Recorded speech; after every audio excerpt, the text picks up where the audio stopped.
পশ্চিম জেলার মোহনপুর মহকুমার অন্তর্গত সিথাই থানাধীন ব্রহ্মকুণ্ড কলোনিতে অভিযান চালিয়ে 20 প্যাকেট ইয়াবা ট্যাবলেট উদ্ধার করে পুলিশ। এদিনের এই অভিযানে নেতৃত্বে ছিলেন মোহনপুর মহকুমা পুলিশ আধিকারিক বিজয় সেন। তিনি সংবাদ মাধ্যমকে জানান, বিশেষ সূত্রে পাওয়া খবরের ভিত্তিতে অভিযান চালিয়ে ব্রহ্মকুণ্ড কলোনির বাসিন্দা রূপক ভট্টাচার্যের বাড়ি থেকে ইয়াবার প্যাকেটগুলো আটক করা হয়। এই প্যাকেটগুলো থেকে মোট 4000 ট্যাবলেট উদ্ধার হয়, যার কালোবাজারের মূল্য প্রায় 20 লক্ষ টাকা বলে জানান মোহনপুর মহকুমা পুলিশ আধিকারিক বিজয় সেন। অভিযান চলাকালে অভিযুক্ত রূপক ভট্টাচার্য বাড়িতে ছিলেন না, যদিও তার বিরুদ্ধে এনডিপিএস ধারায় মামলা নেওয়া হয়।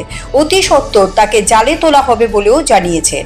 অভিযানে মহকুমা পুলিশ আধিকারিকের পাশাপাশি ছিলেন সিথাই থানার ওসি মঙ্গেশ পাটোয়ারি, সুন্দর চিলাফাড়ির ওসি ধ্রুবজয় রিয়াং, মোহনপুর মহকুমার ডিসিএম সহ এক ঝাঁক পুলিশ এবং টিএসআর বাহিনী।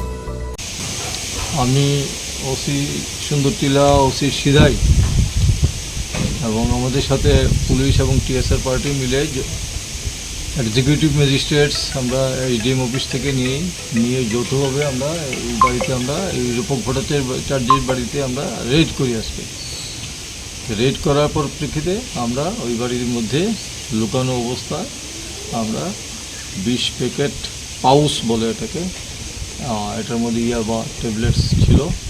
সর্বমোট এইগুলি 4000-এর মতো আমরা রিকভারি করতে পেরেছি, যেগুলি বাজার মূল্য অনুমানিক 15-20 লাখ টাকার মতো হবে অনুমানিক।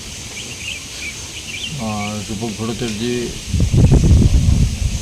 বাড়িতে পাওয়া যায়নি, আমরা তার বিরুদ্ধে সার্চ আমরা জারি রাখছি। Siri TV, channel for news and entertainment.